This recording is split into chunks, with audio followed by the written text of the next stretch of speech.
you'll find yourself way more defensive when you're married. You'll find yourself throwing somebody under the bus. You're just gonna do it.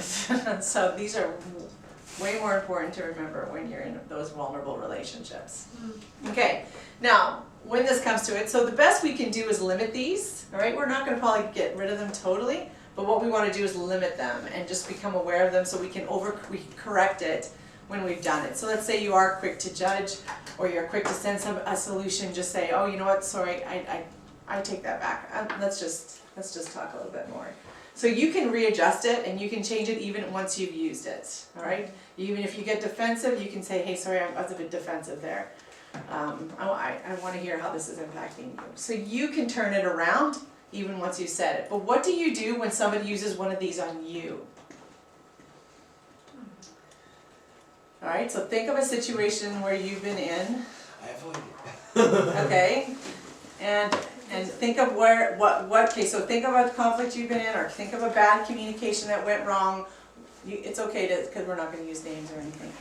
So which situation, what spoiler did they use, all right? Does everybody have one? I got one. No names, we don't want any names. Sure. Okay. There's a relative of mine, Okay.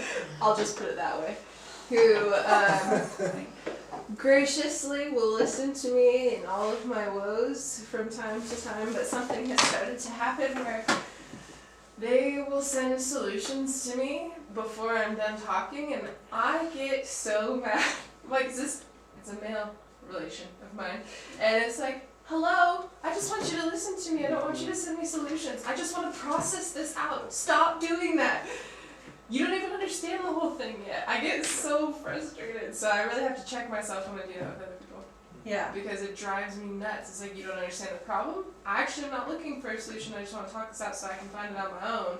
And thank you. Right, okay, so what could you do in turning that around besides saying what you just said, because that's probably what you were thinking, Yeah. not necessarily what you said, right? Because that's a lot of emotion. Because that's using judging right there. Yeah. That's using. I probably didn't say it in those terms. I probably lovingly said, you never let me finish saying what I want to say. Yeah. Okay. So as soon as you say you, Yeah. you've made them defensive. Yeah. Yeah. You Yeah. did this and drove me nuts. So something you could do to turn that around in that situation is go, you know, I understand that you probably have a solution for this, and I would love to hear that, but for right now, would you mind I just want to verbal process. Mm-hmm. So just state your expectations, what you're looking for. Sure. That's the best, and maybe they'll do it, maybe they won't, but the best you can do is state what you're looking for. Yeah. Yeah. That's good. All right, who else has one? So can you rephrase, what's the question again? So we're talking about what? A communication that you know didn't go so good, and can you identify a spoiler that they used that actually affected it? Against, not against, Yeah. but Yeah. with us. Okay. With you. I had one where I went, sorry, I went home for a funeral a little while ago, and someone in my family had this expectation that I would spend a lot of time with them when I was there, and I hadn't, but it wasn't said when I was home. But then I came back and it became this like constant argument of we like would have this phone call that would go on for, I swear, like 2 hours.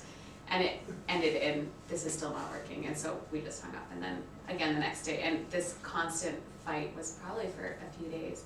And it was just this like, you should have spent more time with me, you should have done this, you should have done that, you should have, and it was very like, I'm completely right and you are completely wrong here, and you need to admit that you're completely wrong here, and then I'll forgive you.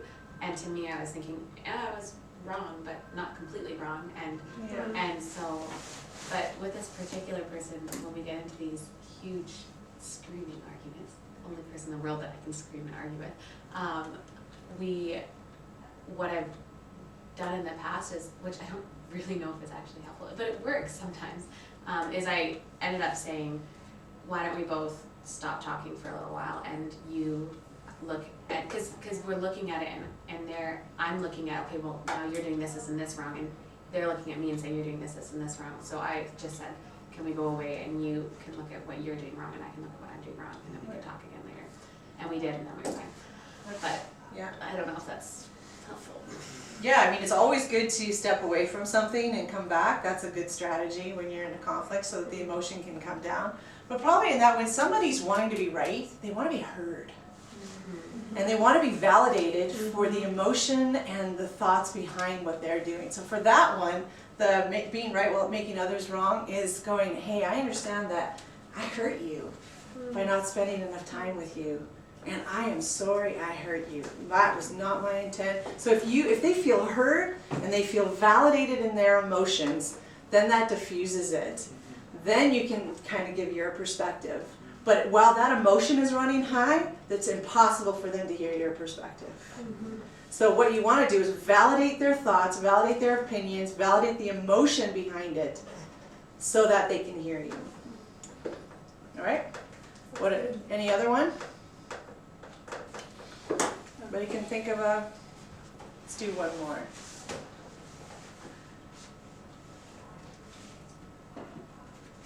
Everybody's been having good communication lately.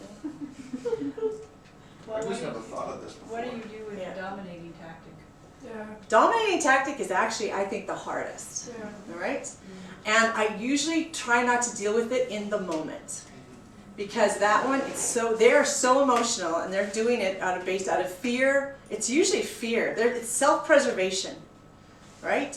So then usually what I do is, let's step away, then this is not going anywhere, but then I'll come back another day, the next day or two, very quickly afterwards and say, look at, or even after it's resolved, I'll go back and say, okay, you know what, when this happens, this unnerves me. I don't know what to do. Okay, so Steve, I'm just gonna pick on you for a second. If you shut down, then and that happens in our relationship, then I can go and say after it's not happening, when it's not happening, in a season when that's not going on, I can say, hey, look, here's what happens sometimes in our relationship. When that happens, here's how it impacts me, and I don't know what to do. Now I get it that I've obviously hurt you and there's pain, so I want to know that. So how can we navigate that when that happens, and come up with a strategy apart from the emotions of it, right? Okay. So if somebody's judging you, you can be quick to say, hey, I know you have some ideas and thoughts, and I really want to hear them, but do you mind if I just verbal process first? Same with sending solution. Avoiding other concerns, you can say, Josh, I realize this is not a big deal for you. But you know, it's a big deal for me. Would you mind just listening to me for a little bit? And just again, state your expectation.